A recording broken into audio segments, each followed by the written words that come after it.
திரைப்பட பாடல் எழுத வந்த பொழுது நான் அடைந்த சந்தோஷம் என்னவென்றால், நாங்கள் இலக்கியத்தை விட்டுவிடாமல் இன்னமும் பாடல் எழுதி கொண்டிருக்கிறோங்கிறதான். அதை விட்டுவிடாமல் எழுதி கொண்டிருக்கிறோங்கிறது நான் என் வரையில் சொல்லுகிறேன். இப்போ வர்ற பாட்டெல்லாம் பாட்டாப்பான்னு நீங்கள் கேட்டிங்கன்னா அதுக்கு என்னிடம் பதில் கிடையாது.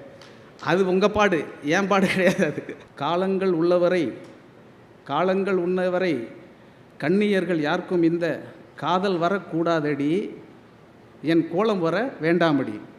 இது லவ் வந்தது அந்த அம்மாவுக்கு தான். அந்த அம்மா உலகத்தில் இருக்க எந்த பொண்ணுக்கும் லவ் வரக்கூடாதுன்னு ஒரு சாபம் விட்டுட்டு பாட்டை முடிக்கிதுப்பாங்க. ஏன்னா அவ்வளோ சோகம் அந்த அம்மாவுக்கு அந்த காதலால் நேர்ந்து விட்டதுங்கிறத கர்வத்துக்கு உச்சத்துக்கு போய், எங்கே ராஜா அவன் கையை கொடு அப்படின்னு சொல்லிட்டு கையை வாங்குறார். கையை வாங்கி கை குலுக்க போகிறாரோ அல்லது கையில் முத்தம் கொடுக்க போகிறாரோன்னு அவன் கையை நீட்டும் பொழுது கையை வாங்கி நடுவிரலை காளகசையர் கடித்து விடுகிறார். அந்த கதையை எழுதும்போது முத்துலிங்கம் ஒரு வரி எழுதியிருப்பார். அன்றிலிருந்து அக்காவின் சித்திரவதை இசை என்கிற ரூபத்தில் தொடங்கியது அப்படின்னு எழுதுவார். ஏன்னா அவ்வளவு மோசமாக அவங்க அனைவருக்கும் வணக்கம். ரசமான தத்துவம் ராட்சச சிந்தனைகள், ரகமான கோப்பையில் சுவையான மதுவிலே ரகசிய தேவகீதம், அசலான காவியம் அழகான ஓவியம் 1000 10 லட்சம் அடிவான பூமியில் கடலாடுகின்ற போல் அடி போடும் போதை உள்ளம், வசமான கிண்ணமும் வளமான கோப்பையும் வாழ்க்கையில் உள்ள மட்டும் வாராதிங்க என்னிடம் வாராது மரண பயமே அப்படி நான் சொல்லி முடிச்சோம். நீங்கள் எல்லோரும் ஒரு தடவை நல்லா கை தட்டிட்டு நிமிர்ந்து உட்காந்துக்கங்க. நான் இப்போ பேச போகிறதுக்கும் நான் சொன்ன கவிதைக்கும் எந்த சம்மந்தமும் கிடையாது. அதனால் நீங்கள் ஏதோ கவிதையாக நான் பேசிட்டு போகிறேன்னு நீங்கள் நினைக்க வேணாம். நான் பேச போகிறதெல்லாம் பாட்டை பற்றி தான் பேச போகிறேன்.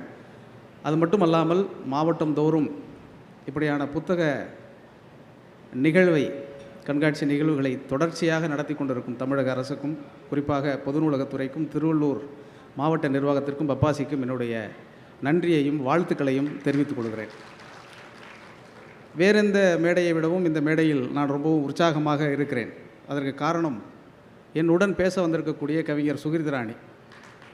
அதற்கு என்ன காரணம் அப்படின்னா, அவருடைய முதல் தொகுப்பு கைப்பற்றி என் கனவுகள் என்கிற ஒரு தொகுப்பை நான் தான் வெளியிட்டு சிறப்புரையாற்றினேன். ஏறக்குறைய ஒரு 10-15 ஆண்டுகள் இருக்கும் என்று நினைக்கிறேன். ஒரு 15-20 ஆண்டுகளுக்குள் 23 ஆண்டுகளுக்கு பிறகு நான் பேசக்கூடிய அந்த மேடையில் என் அருகில் அமர்ந்து பேசக்கூடிய ஒருவராக அவர் உயர்ந்திருக்கிறார் என்பது எனக்கு மற்றற்ற மகிழ்ச்சியை தருகிறது. மட்டுமல்ல, பொதுவாக பெண் கவிஞர்களுடைய எழுத்துக்களை நாம் எந்த அளவிற்கு உள்வாங்கி கொண்டிருக்கிறோம் என்பதற்கான சாட்சியாகவும் அவர் மாறியிருக்கிறார். இந்த தமிழ் சமூகத்திற்கு நாம் என்றென்றும் நன்றி கடன் பட்டிருக்கிறோம் என்பது சுகிர்தராணி போன்றவர்களெல்லாம் முன்னெழுந்து வரக்கூடிய அந்த எழுத்துக்களிலே இருக்கிறது. அவருக்கு என்னுடைய வாழ்த்துக்களையும் அன்பினையும் சொல்லிக் கொள்கிறேன். அவர் நிறைய கவிதைகளை எழுதியிருக்கிறார். அவரை பற்றி நீங்கள் கேட்டிருக்கக்கூடும். எனக்கு ஒரு ஆசை, அவர் திரைப்படங்களுக்கு பாடலும் எழுத வேண்டும் என்கிற ஆசை எனக்கு இருக்கிறது. காரணம், தாமரையைப் போல் வல்லமையாக எழுதக்கூடிய ஆற்றலை பெற்றிருப்பவர் தான் அவர். அவர் ஏன் இன்னும் திரைப்படத்திற்கு எழுத தயங்குகிறார் அல்லது யோசித்து கொண்டிருக்கிறார் என்று தெரியவில்லை. விரைவிலேயே அவர் திரைப்படங்களுக்கு பாடல் எழுத வேண்டும் என்று ஒரு வேண்டுகோளாக இந்த மேடையிலே அவருக்கு நான் வைக்கிறேன். அந்த வேண்டுகோளை அவர் ஏற்று அதற்கேற்ப உரையாற்றுவார் அப்படின்னு நான் நம்புகிறேன். பாட்டினை பேசுவோம் அப்படின்னு ஒரு தலைப்பு கொடுத்துருக்காங்க. பாட்டினை பேசுவோம் அப்படின்னு சொன்ன உடனே நம்ம எல்லாருக்கும் என்ன ஞாபகம் வரும்னா, சினிமா பாட்டை பற்றி யுகபாரதி பேச போகிறார் அப்படின்னு நீங்கள் எல்லோரும் நினைத்திருக்கக்கூடும். நான் அதை பற்றியும் பேசுவேன். ஆனால் இந்த திரைப்பட பாடலுக்கு முன்பு நம்மிடத்திலே சில பாடல்கள் இருந்தன. பாடல்கள் என்றால் நமக்கு இன்றைக்கி திரைப்பட பாடல் மட்டும்தான் ஞாபகத்துக்கு இருக்குது.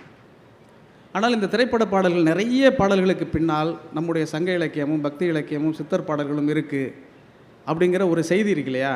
அதைத்தான் நான் உங்களோடு பகிர்ந்து கொள்ள வேண்டும் என்று ஆசைப்பட்டு வந்திருக்கிறேன். நிறைய செய்திகளை சொல்லிக்கொண்டே இருக்கலாம், அடுக்கிக் கொண்டே இருக்கலாம். நான் காரிலே வந்து கொண்டிருக்கிற பொழுது ஒரு பாட்டு ஒலித்தது என்னுடைய காரில். இயல்பாக ஒலித்த ஒரு பாடல், 8 அடுக்கு மாளிகையில் ஏற்றி வைத்த என் தலைவன் விட்டு விட்டு சென்றானடி வேறுபட்டு நின்றானடி அப்படின்னு ஒரு பாட்டு. அந்த பாட்டை கேட்ட உடனே எனக்கு ஒரு பழைய சம்பவம் ஞாபகத்துக்கு வந்தது. இந்த பாடலை பாதகாணிக்கை என்கிற படத்திற்கு கண்ணதாசன் அவர்கள் எழுதுகிற போது, அந்த படத்தினுடைய இயக்குனர் கே. சங்கர் 8 அடுக்கு மாளிகை என்று கவிஞர் எழுதுகிறாரே, இதற்கு என்ன அர்த்தம் என்று அவர் கேட்க தயங்கி இருக்கிறார். கேட்கல. பாடல் வெளிவந்து மிகப்பெரிய வெற்றி அடைந்து விட்டது. வெற்றி விழா கூட்டத்தில், அந்த கூட்டத்திலேயாவது கேட்டுவிட வேண்டும் என்பதற்காக மேடையிலேயே அவர் கேட்கிறார். 8 அடுக்கு மாளிகை என்று நீங்கள் இந்த பாட்டில் எழுதியிருக்கிறீங்க. அந்த கதாநாயகனுக்கு 8 அடுக்கு மாளிகையெல்லாம் இல்லை. கதைப்படி வசதியானவர் தான் என்றாலும் கூட 8 அடுக்கு மாளிகையெல்லாம் இல்லையே, நீங்கள் 8 அடுக்கு மாளிகை என்று எழுதிவிட்டீர்களே என்று கேட்ட உடனே கண்ணதாசன் அவர்கள் சொன்னாராம், இதற்கெல்லாம் விளக்கம் நான் சொல்ல வேண்டியதில்லை, என்னுடைய உதவியாளரான பஞ்சு அருணாசலமே சொல்லிவிடுவார்னு சொல்லியிருக்கிறார். உடனே பஞ்சு அருணாசலம் என்ன பதில் சொல்லிட்டாருன்னா, எப்படியோ பாட்டு ஹிட் ஆகிடுச்சா இல்லையா, அதுக்கப்புறம் எதுக்கு இதெல்லாம் கேட்டுக்கிட்டு இருக்கீங்கன்னு சொல்லிட்டாரு. இதுலேருந்து என்ன தெரியுதுன்னா, பஞ்சு அருணாசலத்துக்கும் அதுக்கு விளக்கம் தெரியலன்னு தெரிஞ்சு போச்சு. அதற்கு பிறகு கண்ணதாசன் அவர்கள் அதற்கு விளக்கம் கொடுத்திருக்கார். என்ன விளக்கம் கொடுத்தாருன்னா, 8 அடுக்கு மாளிகைனா எண்சான் உடம்பு, எண்சான் உடம்பில் 8 அடுக்கு மாளிகை என்பது தலை. இந்த தலை மேலே வைத்திருந்த என்னுடைய தலைவன் விட்டுட்டு போயிட்டானே, மனைவியை தலைமையில் வச்சு கொண்டாடுறான்னு சொல்லுவாங்க இல்லையா, அது மாதிரி தலைமையில் வைத்து கொண்டாடிய என்னுடைய தலைவன் என்னை விட்டு விட்டு போனான் அப்படிங்கிறது தான் 8 அடுக்கு மாளிகையில் ஏற்றி வைத்த என் தலைவன் விட்டு விட்டு போனான் அடி, வேறுபட்டு நின்றான் அடி அப்படின்னு நான் எழுதினேன்னு அவர் சொல்லியிருக்கிறார். இந்த 8 அடுக்கு என்பது, எண்சான் உடம்பு என்பது அவர் எங்கிருந்து பெற்றிருக்கக்கூடும் அப்படிங்கிற ஒரு ஆர்வம் இருக்கும் இல்லையா நமக்கு. இயல்பாக ஒரு வார்த்தையை சேர்த்து ஒரு பாடலில், திரைப்பாடலில் எழுதுவது என்பது கற்பனையாக, ஓமையாக, உருவகமாக ஒருவருக்கு தோன்றக்கூடும் என்றாலும் கூட கண்ணதாசன் அப்படியெல்லாம் சாதாரணமாக ஒரு வரியை பயன்படுத்தி விட மாட்டார் என்று நம்புகிறவர்களில் நான் முதன்மையானவன். எங்கேருந்து இவர் எடுத்துகிட்டு போகிறாருன்னு சொல்லிட்டு சுற்றி சுற்றி இலக்கியங்களை எல்லாம் பார்க்குற பொழுது அழுகுனி சித்தருடைய ஒரு பாடல், அந்த பாடல் என்ன சொல்லுதுன்னா, அந்த பாடலை நீங்கள் கேட்டிருக்கக்கூடும். அழுகுனி சித்தரை பற்றி முதல்ல சொல்லிடுறேன். நிறைய நாட்டுப்புற சந்தங்களில் அமைந்த தாளிசை பாடல்களை எழுதினவர் அழுகுனி சித்தர். அழுகுனி சித்தர்னு சொல்லுவாங்க, அவர் அழகு அணி சித்தர் என்று சொல்லப்பட்டவர். அப்புறம் காலப்போக்கில் அவர் அழுகுனி சித்தர் என்று ஆகிவிட்டது. ஏன்னா அந்த பாடலுடைய தன்மைகள் ஒப்பாரி தன்மையிலால் அமைந்திருந்ததனால் அது அப்படி அவர் பெயர் மாறி இருக்கக்கூடும், மருவி இருக்கக்கூடும்னு ஒரு சொல்லப்படுகிறது. அது எவ்வளோ தூரம் உண்மைன்னெல்லாம் நமக்கு தெரியல. அந்த அழுகுனி சித்தர் அவர்கள் தன்னுடைய பாடல் வரிகளை எழுதி கொண்டே வருகிற பொழுது ஒரு விஷயத்தை சொல்கிறார். அவர் என்ன சொல்கிறாருன்னா, இந்த உடம்பு மொத்தத்தையும் வாழ்க்கை மொத்தத்தையும் 2-3 வரிகளில் அவர் அடுக்கிவிட்டு போகிறார். மொத்தமாக நம்முடைய வாழ்க்கையில் அன்றாட நிகழ்வுகளில் நாம் புரிந்து கொள்ள வேண்டிய சில விஷயங்கள் நம்மளை திரைப்பட பாடல்கள் வழியாகவே நமக்கு கிடைத்து கொண்டே இருக்கிறது. அது எப்படியோ தெரிந்தோ தெரியாமலோ நாம் உள்வாங்கிக் கொள்கிறோம் அல்லது உதறிவிட்டு செல்கிறோம். ஆனால் உள்வாங்கிக் கொள்ளக்கூடிய அந்த செய்தியிலிருந்து, ஒரு வார்த்தையிலிருந்து, ஒரு பொருளிலிருந்து, ஒரு வரியிலிருந்து, ஒரு சொற்றொடரிலிருந்து ஏராளமான இலக்கியங்களை பின்தொடர்ந்து செல்ல முடியும் என்பதற்கு அழுகுனி சித்தருடைய அந்த பாட்டு ரொம்ப முக்கியமானது. அந்த பாட்டை நான் சொல்கிறேன். எண்சான் உடம்படியோ 7-2 வாசலடி, எண்சான் உடம்படியோ 7-2 வாசலடி, பஞ்சாயக்காரர் ஐவர் பட்டணமும் தான் 2, அஞ்சாமல் பேசுகின்றாய் ஆக்கினைக்கு தான் பயந்து, நெஞ்சார நில்லாமல் என் கண்ணம்மா நிலை கடந்து வாடுறேண்டி அப்படின்னு அவர் சொல்கிறார். இந்த எண்சான் உடம்படியோ 7-2 வாசலடி அப்படின்னா, உங்களுடைய கை அளவில் உங்கள் உடம்பை அளந்தீர்கள் என்றால் அது 8 ஜான் வரும். என் கையால் உங்கள் உடம்பை அளக்கக்கூடாது, உங்கள் கையால் என் உடம்பை அளக்கக்கூடாது. என் கையால், என் விரலால் நான் என் ஜான் இருப்பேன். அப்படின்னா ஒவ்வொரு மனிதனும் என் ஜான் தான் இருப்பான் அப்படிங்கிறது இருக்கு இல்லையா. அது எவ்வளவு குள்ளமாக இருந்தாலும் அவர் கை விரலை வைத்து நீங்கள் அளந்தால் என் ஜான் தான் இருக்கும். இது எவ்வளவு பெரிய ஒரு அறிவியல் அதற்குள்ளே பொதிஞ்சிருக்குன்னு நீங்கள் பாருங்கள். இந்த பொதிந்திருக்கக்கூடிய இந்த அறிவியலை எண்சான் உடம்படியோ 7-2 வாசலடி, பஞ்சாயக்காரர் ஐவர் பட்டினமும் தான் 2 அப்படின்னா, பஞ்சாயக்காரர் ஐவர்னா ஐம்புலன்கள். இந்த ஐம்புலன்களில் ரொம்ப முக்கியமானது, ரொம்ப அற்புதமாக இந்த தலைப்பு அமைந்திருக்கிறது. அவர் தனியாக தலைப்பு கொடுத்துருப்பார், நான் தனியாக தலைப்பு கொடுத்துருப்பேன். சுகிர்தராணி அவர் வாழ்க்கையை வாசித்தல்னு சொல்கிறாரு, நான் பாட்டினை பேசுவோம்னு சொல்கிறேன். இந்த ஐம்புலன்களிலே 2 தான் முக்கியமானது, கண்ணும் காதும் தான் ரொம்ப முக்கியமானது. ஏனென்றால் நான் பேசக்கூடியதை நீங்கள் பார்ப்பதை விடவும் கேட்டுக்கொண்டு இருக்கிறீர்கள்ங்கிறது தான் எனக்கு ஆனந்தம். அதை தாண்டி நீங்கள் கேட்டுக்கொண்டிருந்தாலும் நீங்கள் கேட்பதற்கான விஷயங்களை நான் படித்து கொண்டு வந்தேன் என்பது தான் ரொம்ப முக்கியமானது. எனவே கண்ணும் காதும் இந்த ஐம்புலன்களில் ரொம்ப முக்கியமானது. பஞ்சாயக்காரர் ஐவர் பட்டினமும் தான் 2, அஞ்சாமல் பேசுகின்றாய் ஆக்கினைக்கு தான் பயந்து, நெஞ்சார நில்லம்மல் என் கண்ணம்மா நிலை கடந்து வாடுறேண்டி அப்படிங்கிற இந்த பாட்டை ஒரு பெண்ணை வைத்து அவர் சொல்கிறார். ஒரு பெண்ணை வைத்து சொல்லக்கூடிய இந்த பாடலை எடுத்துக்கொண்டு திரைப்படத்திற்கு அவர் எழுதுகிற பொழுது அவர் எப்படி அதை மாத்திராரு பாருங்க. 8 அடுக்கு மாளிகையில் ஏற்றி வைத்த என் கணவன் விட்டு விட்டு சென்றாரடி, என்னை வேறுபட்டு நின்றானடி அப்படின்னு போயிட்டே இருக்கு. இது என்ன, இந்த பாட்டுக்குள்ளே இந்த செய்தியை சொல்ல வேண்டும் என்பதை அவர் எங்கிருந்து எடுத்திருப்பாருன்னு திருப்பி எனக்கு ஒரு யோசனை வந்துருச்சு. இயல்பாக சினிமா பாடல்கள் எழுதுகிற பொழுது நமக்கு தோன்றக்கூடிய விஷயங்கள் எங்கே இருந்தாலும் ஒரு சின்ன பொறி கிடைக்கும். அந்த பொறியிலிருந்து ஊதி ஊதி பெரிதாக்குவது தான் பொதுவாகவே திரைப்பட பாடல்களுடைய சூட்சமம். அந்த சூட்சமத்தை எங்கிருந்து நம்ம கற்றுக்கிறோங்கிறது ரொம்ப முக்கியமானது. அது கண்ணதாசனை பொறுத்த வரைக்கும், அல்ல கண்ணதாசனை மாதிரி அந்த காலத்தில் பாட்டு எழுதி கொண்டு இருந்த ஆக சிறப்பான பாடல்கள் எல்லாம் எழுதி குவித்திருக்கக்கூடிய மருதகாசிக்கும், பட்டுக்கோட்டையாருக்கும், உடுமலை நாராயணகவிக்கும், இன்னும் நிறைந்த பாடலாசிரியர்கள் எல்லோருக்கும் வாய்த்திருக்கிறது. தமிழில் நான் கண்ணதாசன் என்று சொல்வது இந்த பாடலுக்கு பொருத்தமாக இருக்கிறது என்பதனால் அவர் சொல்கிறேன். இவர் மட்டுமல்ல, இன்னும் ஏராளமானவர்கள் ஏராளமாக எழுதி குவித்திருக்கிறார்கள். எல்லாவற்றுக்கும் பின்னாலும் இந்த சங்க இலக்கியங்களும், பக்தி இலக்கியங்களும், இடைக்கால இலக்கியங்களும், சிற்றிலக்கியங்களும் உள்ளே ஊடாடி ஊடாடி வந்து கொண்டே இருக்கிறதுங்கிறது தான் திரைப்பட பாடல் எழுத வந்த பொழுது நான் அடைந்த சந்தோஷம் என்னவென்றால், நாங்கள் இலக்கியத்தை விட்டுவிடாமல் இன்னமும் பாடல் எழுதி கொண்டிருக்கிறோங்கிறது தான். அதை விட்டுவிடாமல் எழுதி கொண்டிருக்கிறோங்கிறது நான் என் வரையில் சொல்லுகிறேன். இப்போ வர்ற பாட்டெல்லாம் பாட்டாப்பான்னு நீங்கள் கேட்டிங்கன்னா அதுக்கு என்னிடம் பதில் கிடையாது. அது உங்கள் பாடு, என் பாடு கிடையாது. அது அந்த பாட்டில் அவர் அடுத்து சொல்லிகிட்டே போகிறார். அது அடுக்கி கொண்டு வருவது கண்ணதாசனுடைய மிக சிறப்பான ஒரு பேர் ஆற்றல் அப்படின்னு நான் பார்ப்பேன். ஒரு சுச்சுவேஷனை சொன்ன பிறகு அந்த சுச்சுவேஷனுக்குள்ளே என்னென்னலாம் வரலான்னு ஒரு சின்ன ஒரு விளையாட்டு விளையாடி காட்டிடுவார். அந்த விளையாடி காட்டுறதுக்கு முன்னால் ஒரு விஷயத்தை நான் சொல்கிறேன். இந்த பாட்டை பற்றி திருவள்ளூர்னு சொன்னதுக்கு பிறகு எனக்கு டக்குன்னு திருவள்ளூர் அப்படின்னு சொன்னாலே திருவள்ளுவர் தான் எனக்கு ஞாபகத்துக்கு வருவார். இந்த பாட்டை பற்றி திருவள்ளுவர் ஒரு அற்புதமான ஒரு குறளை சொல்லியிருக்கிறார். பண்ணெண்ணாம் பாடற்கு இயைபு இன்றேல், பண்ணெண்ணாம் பாடற்கு இயைபு இன்றேல், கண்ணெண்ணாம் கண்ணோட்டம் இல்லாத கண். கண்ணோட்டம் எல்லாருக்கும் கண் இருக்குது, ஆனால் கண்ணோட்டம் இருக்காங்கிறது ரொம்ப முக்கியம். கண்ணோட்டம்னா வேற ஒன்றும் இல்லை, அன்பும் இரக்கமும் உங்கள் கண்ணில் வெளிப்பட வேண்டும். அன்பும் இரக்கமும் இல்லாமல் நீங்கள் ஒன்றை பார்த்தால் அந்த கண்ணே கிடையாது, அதை நீங்கள் பார்ப்பதற்கு கண்ணோட்டம் என்கிற பெயரும் கிடையாது. அது மாதிரி பாட்டு என்பது ராகத்தோடு இணைய வேண்டும், இசையோடு சேர வேண்டும். அது இசையோடு சேர இயைபுங்கிறது இப்போ வந்தான் தந்தான் அப்படின்னு நம்ம சொல்கிறோம் இல்லையா, அந்த வந்தான் தந்தான்னு சொல்கிறதுக்கு எப்படி கடைசி வார்த்தை ஒரே ஓசையில் முடியுது, அதை தான் இயைபுன்னு சொல்லுவோம் இலக்கணத்தில். ஒரு பாட்டுக்கு ரொம்ப முக்கியமானது அந்த இயைபு. நீங்கள் எந்த பாட்டு சினிமா பாட்டை கேட்டாலும் அது கடைசியில் அந்த இயைபோடு ஒற்றி ஒற்றி வரும். அது அந்த இயைபோடு ஒட்டி கேட்குற பொழுது தான் நமக்கு இப்போ ஒரு தாலாட்டு பாடுறாங்க அம்மா அப்படின்னா, ஆறாரோ ஆறிராரோ அப்படின்னு அடித்தா திருப்பி ரா ரா ரா ரோ ரான்னு வந்துகிட்டே இருக்கும். அது ஏன் வருதுன்னா, அப்படி கேட்கும் பொழுது தான் உங்கள் மனதிற்குள்ளது மனனமாகும். அப்படி சொல்லுகிற பொழுது அந்த பாடலுக்குள் ஒரு சின்ன ரிதமும் ஒரு ராகமும் ஒரு லயமும் இருக்கிறது. அந்த லயத்தை பற்றி கொண்டு எழுதுவது தான் ரொம்ப முக்கியமானது. அப்படி கண்ணதாசன் இந்த பாட்டில் எழுதுகிற பொழுது, எட்டடுக்கு மாளிகையில் ஏற்றி வைத்த என் கணவன் விட்டு விட்டு சென்றானடி வேறுபட்டு நின்றானடி. சரி, ரைட்டு.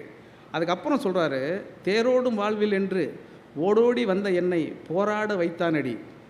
அது எப்படி அந்த வார்த்தைகள் விடுது பாருங்கள். அந்த ஓசைக்குள்ளே அந்த வார்த்தையை அடுக்கி அவர் சொல்லி கொண்டு இருக்கிறது எல்லா இடத்துலையும் பாருங்கள். ஒரு நெடில் நெடிலாக போடுறாரு. தேரோடும் வாழ்வில் என்று ஓடோடி வந்த என்னை போராட வைத்தானடி, கண்ணில் நீரோட விட்டானடி. அதுக்கு அடுத்தது அவர் போடுறார். இதுதான் ரொம்ப ஆச்சரியமாக இருக்கும். இது ரெண்டும் சொல்லிட்டார். இப்போ சுச்சுவேஷன் சொல்லிட்டார். என்னை கட்டிக்கிட்டவர் என்னை விட்டுட்டு போயிட்டார், நல்லா அவருக்கும் வாழ்க்கை நினச்சி நான் வந்தேன், அவர் போயிட்டார் அப்படின்னு சொல்லிட்டு அதுக்கு அடுத்ததுக்கு ரீசன் சொல்லுவாங்க பாருங்கள். ரொம்ப பிரமாதமாக அது எப்படி அவர் கட்டமைக்கிறாருங்கிறது ரொம்ப ஆச்சரியமாக இருக்கும் எனக்கு.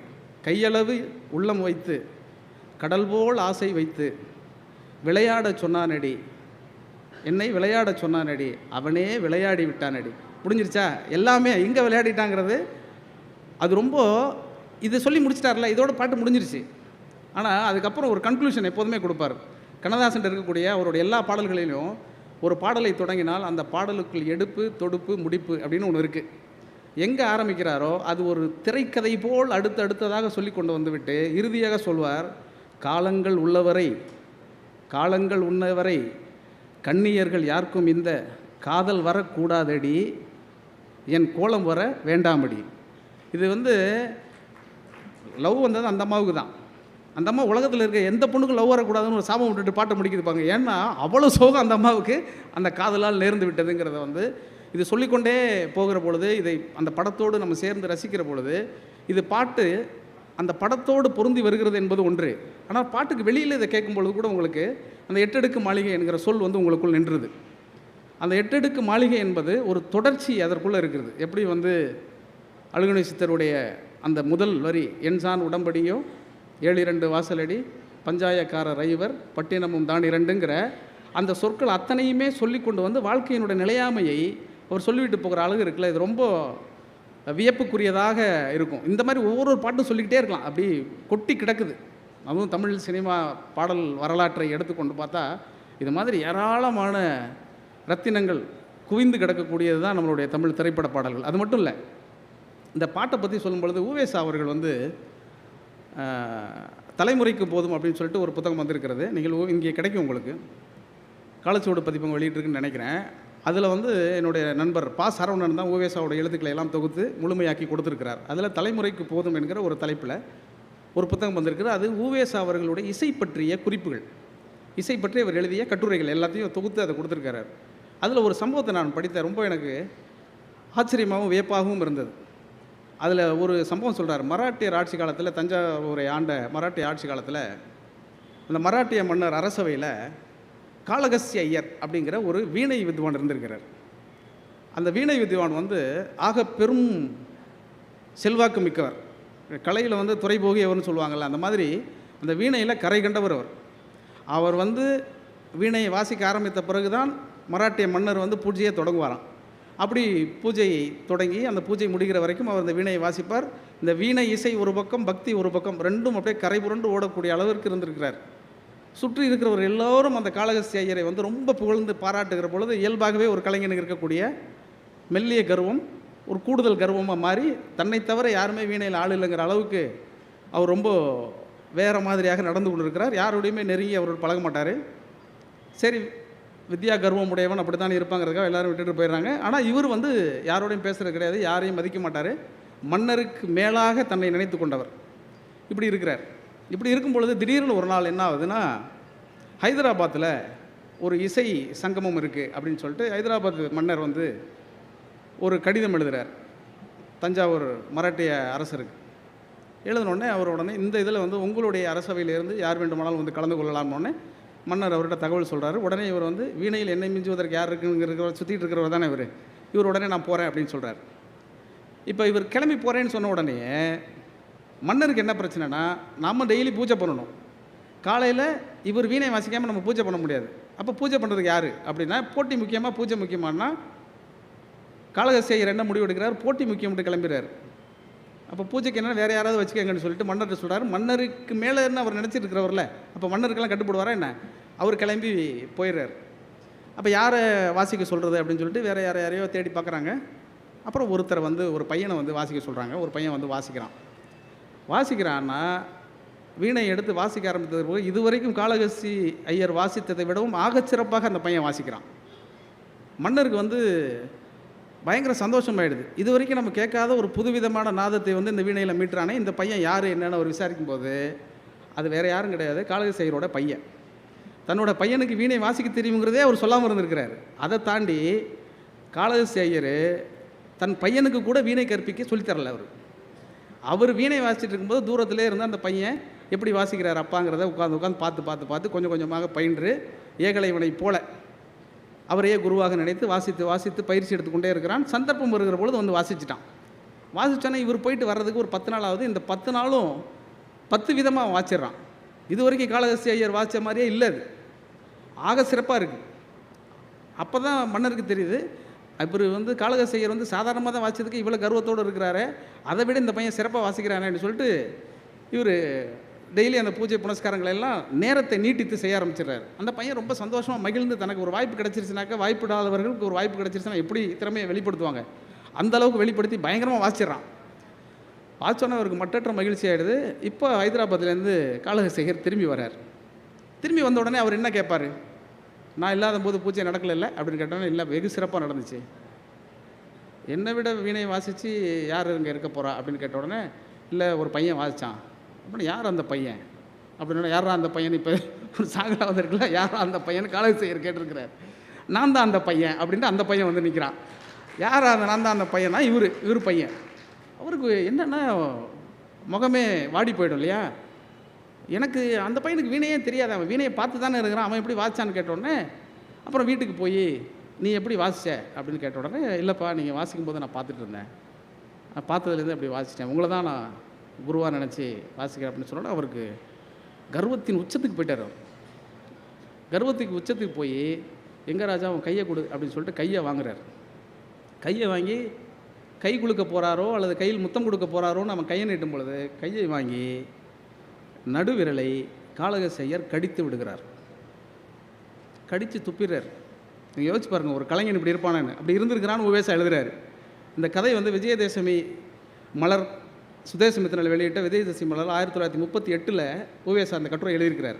அவரோட தந்தையாரும் புதுக்கோட்டையில் இருக்க சமஸ்தான நிர்வாகி ஒருவரும் சொன்னதாக அதை எழுதுறார். அந்த வரலாறு எவ்வளோ தூரம் உண்மை, கையை கடித்து துப்புனாராங்கிறது நமக்கு தெரியல. அதற்கு பிறகு அந்த அரசவையில் இருக்கக்கூடிய ஒருவர் தந்தத்தால் செய்த ஒரு விரலை அவருக்கு கொடுத்ததுக்கு பிறகு அந்த பையன் திரும்பி வாசிச்சாங்கிற அந்த செய்தியை சொல்லி அவர் முடிக்கிறார்.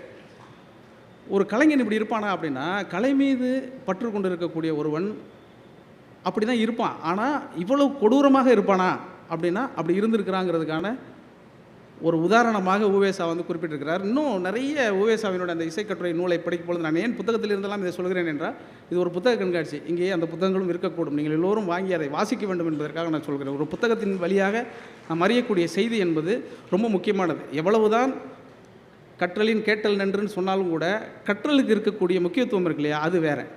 ஏன்னா இப்போ இந்த செய்தியை நான் சொல்கிற பொழுது உங்களுக்கு ஒரு மாதிரி இருக்கும், நீங்களே படித்து சொல்கிற பொழுது அது வேறு மாதிரியாக இருக்கும். அதற்கு தான் புத்தகங்களை நீங்கள் படிக்க வேண்டும் என்று நம்ம சொல்கிறோம். அப்போ அந்த செய்தியை படித்ததுக்கு பிறகு இப்படி தான் இருப்பாங்களான்னு யோசிக்கும் பொழுது இன்னொரு புத்தகம், கார்குறிச்சியை தேடி அப்படின்னு சொல்லிட்டு ஒரு புத்தகம், சமீபத்தில் வந்த புத்தகம். அந்த லலிதாராம் என்கிற ஒருவர் எழுதியிருக்கக்கூடிய புத்தகம். அவர் இசை பற்றி நிறைய கட்டுரைகளை தொடர்ச்சியாக எழுதி கொண்டிருப்பார். அவர் மீது எனக்கு மிகுந்த மரியாதை உண்டு. அது மட்டுமல்ல, அவர் எழுதக்கூடிய செய்திகள் எதுவுமே ஒரு தரவு இல்லாமல் எழுத மாட்டார், ஆதாரம் இல்லாமல் எழுத மாட்டார். அவர் ஒரு கதையை, கார்குறிச்சியார் தெரியும் உங்களுக்கு, நாதஸ்வர வித்வானை பற்றி, அவரை பற்றி அந்த புத்தகம் எழுதியிருக்கிறார். ஒரு 300 பக்கத்துக்குள்ளே தான் இருக்கும் அந்த புத்தகம். அந்த புத்தகத்தை படித்தால் எண்ணிறைந்த செய்திகள் இருக்குது. ஒரு கலைஞன் எப்படி இருக்கக்கூடாதுங்கிறது காளகசேயருடைய உதாரணம். எப்படி இருக்க வேண்டும் என்பதற்கு நான் இப்போ சொல்ல போகிற இந்த சம்பவம் ஒரு உதாரணம். ரொம்ப மகிழ்ச்சியாக இருந்தது அந்த கதையை படித்து விட்ட பிறகு. எப்படி ஒரு கலைஞன் இருக்க வேண்டும் என்பதற்கு கார்குறிச்சி அருணாச்சலம் அவர்கள் உதாரணமாக இருந்திருக்கிறார். என்னென்னா, ஒரு கதை, அதில் கதை போல் சிறுகதை போல் அந்த சம்பவத்தை எழுதியிருக்கிறார் அவர். மணியாட்சி ரயில்வே ஸ்டேஷன் இருக்கு இல்லையா, அந்த ரயில்வே ஸ்டேஷனில் ஒட்டி ஒரு போலி கடை இருக்குது. போலி ஸ்டால்னு சொல்கிறோம் இல்லையா, அந்த போலி ஸ்டால் இருக்குது. அது வேம்பையர் அப்படிங்கிற ஒருத்தர் வச்சுருக்கிறார். அந்த வேம்பையர் வச்சுருக்கக்கூடிய அந்த போலி ஸ்டால் கடையில் போலி வாங்கி சாப்பிட்றது அருணாச்சலத்துக்கு பிரியமானது. காரணம், அவர் ரொம்ப நல்லா இருக்கும் அப்படின்னு அவர் விரும்புவார். எப்போ எங்கே கச்சேரிக்கு போனாலும் அந்த ரயில் வந்து நிற்கக்கூடிய அந்த இடைப்பட்ட நேரத்தில் இறங்கி அருணாச்சலத்துக்கு கூட இன்னொருத்தர், ஒரு அருணாச்சலம்னு ஒருத்தர் இருந்தார், பெரிய அருணாச்சலம்னு சொல்லுவாங்க அவரை. அவர் ஓடி போய் அந்த கடையில் வாங்கிட்டு வருவார். அப்படி வாங்கிட்டு வந்து இவர்கிட்ட கொடுத்தோன்னே இவர் அதை சாப்பிட்டுக்கிட்டே கச்சேரிக்கு போகிறது வழக்கமாக இருந்திருக்கு. அப்படி வழக்கமாக வந்து இறங்கி போய் வாங்கிட்டு வரும்பொழுது அந்த வேம்பையர் என்ன பண்ணுறாரு, இந்த போலி எப்போ கட்டி கொடுத்தாலும் 5 கேட்டாங்கன்னா 10 கட்டி கொடுப்பார், 10 கேட்டால் 20 கட்டி கொடுப்பார். எதுக்கும் காசு வாங்க மாட்டார். காரணம், அவர் ஒரு இசை பிரியர். இசையை பற்றி அவருக்கு அவ்வளோ ஒரு பெருமிதம் உண்டு. குறிப்பாக கார்குறிச்சியார் மீது அவருக்கு அபரிமிதமான பற்றும் பெருமிதமும் இருக்குது. அதனால் அவர் காசெல்லாம் எனக்கு வேணாம் அப்படின்னு சொல்லிடுறார். ஒவ்வொரு முறையும் இப்படி வாங்கி கொண்டு வருகிறார்கள். காசு வேணாம்னு சொல்கிறாரு. இப்போ ஒரு கட்டத்தில் என்ன ஆகிடுதுன்னா, கார்குறிச்சியாருக்கு இந்த தகவல் தெரிஞ்சிரும்ல. அப்போ அவர் போய் என்ன சொல்கிறாரு, இந்த வாட்டி நான் போகிறேன் அப்படின்னு சொல்லிட்டு நேராக அவரே போயிடுறார் கடைக்கு. நேராக போய் எப்போ கொடுத்தாலும் நீங்கள் காசு வாங்க மாட்டேங்கிறீங்கன்னு சொல்கிறாங்க. எனக்கு உங்களை ரொம்ப பிடிக்குங்கிறது உண்மை தான், நீங்கள் செய்கிற போலி எனக்கு ரொம்ப பிடிக்குங்கிறது உண்மை தான். அதுக்காக நீங்கள் இப்படி சும்மாவே கொடுத்துக்கிட்டு இருந்தால் அது சரியாக வராது. நீங்கள் ஒரு தொழில் பண்ணுறீங்க, இந்த தொழிலுக்காகனாலும் நீங்கள் இதை வாங்கிக்கணும். நீங்கள் குறைத்து கூட வாங்கிக்கோங்க, ஆனால் வாங்கிக்கங்கன்னு சொல்கிறார். அவரும் கையெடுத்து கும்பிட்றாரு, நான் வாங்க மாட்டேன், உங்கள் இசைனா எனக்கு அப்படி உசுறு, உங்கள் இசை இல்லாமல் நான் ஒரு நாள் கூட இருந்ததே இல்லை, எப்போதும் உங்களுடைய நாதத்தை நான் கேட்டுக்கொண்டே இருக்கிறேன், கடையில் இருக்கும் பொழுதும் வீட்டில் இருக்கும் பொழுதும் உங்களை பற்றி தான் பேசிக்கொண்டே இருப்பேன். அதனால் நீங்களே வந்து இப்படி கேட்குற பொழுது எனக்கு என்ன பதில் சொல்வதுன்னு தெரியல, தயவுசெய்து எனக்கு பணம் கொடுத்துடாதீங்க, அது நான் வைத்திருக்க அன்புக்கு செய்யக்கூடிய ஊராக நான் கருதுகிறேன், அதனால் நீங்கள் தயவுசெய்து பணம் தராதீங்கன்னு சொல்லிடுறாரு. என்ன இப்படி சொல்கிறேன், நான் ஏதாவது செய்யணும்லப்பா அப்படின்னு கேட்குறாரு. நீங்கள் இசையில் நிறைய செஞ்சுருக்கீங்க, நீங்கள் இன்னும் நிறைய கச்சேரிகள் வாசிங்க, அதுவே போதும் அப்படின்னோடனே, சரி இசையாலாவது உனக்கு ஏதாவது நான் செய்கிறேன் அப்படின்னோடனே வேம்பையர் என்ன சொல்கிறாரு, ரொம்ப சந்தோஷம், அப்போனா இவ்வளோ நாள் நீங்கள் இந்த மணியாட்சியை கடந்து போயிட்டே இருக்கிறீங்க, இந்த மணியாட்சியில் நீங்கள் கச்சேரியே வச்சதில்லை, நீங்கள் இங்கே ஒரு கச்சேரி வச்சிங்கன்னா நேரடியாக உங்களுடைய அந்த கச்சேரியை பார்க்கக்கூடிய பாக்கியம் எனக்கு கிடைக்கும்ல அப்படின்னு கேட்டுறாரு. கேட்டோன்னே அதனால் என்ன செஞ்சுட்டா போச்சு, எப்போன்னு தேதியை நீனே வச்சுக்கோ, நீனே முடிவு பண்ணி நீயே சொல்ல, நான் வந்துடுறேன்ட்டார். வேம்பையர் ஒரு போலீஸ் ஸ்டால் வச்சுருக்கக்கூடிய ஒருத்தர், கச்சேரி நடத்துக்கிற அளவுக்கு செல்வமோ வேறு செல்வாக்கோ அவர் கிடையாது. என்ன சரின்னு தெரியல, ஆனால் அவர் வாக்கு கொடுத்துட்டார், இவர் வாக்கை வாங்கிட்டார். சரி வரேன்னு சொல்லிட்டாருன்னு சொல்லிட்டு இவருக்கு உள்ளூர பயங்கர மகிழ்ச்சி. இவருக்கு இந்த மகிழ்ச்சியை வெளிப்படுத்தாமல் எல்லோரிடமும் சொல்லி பணம் கேட்கிறார். பணம் பெருசாக கிடைக்கல. ஒரு கச்சேரி நடத்துவதென்றால் அது எவ்வளோ செலவாகும் அந்த காலத்தில் நீங்கள் யோசிக்கங்க. அப்படி ஒவ்வொருத்தையும் கேட்டு பார்க்குறாரு, பெருசாக ஒன்றும் கிடைக்கல.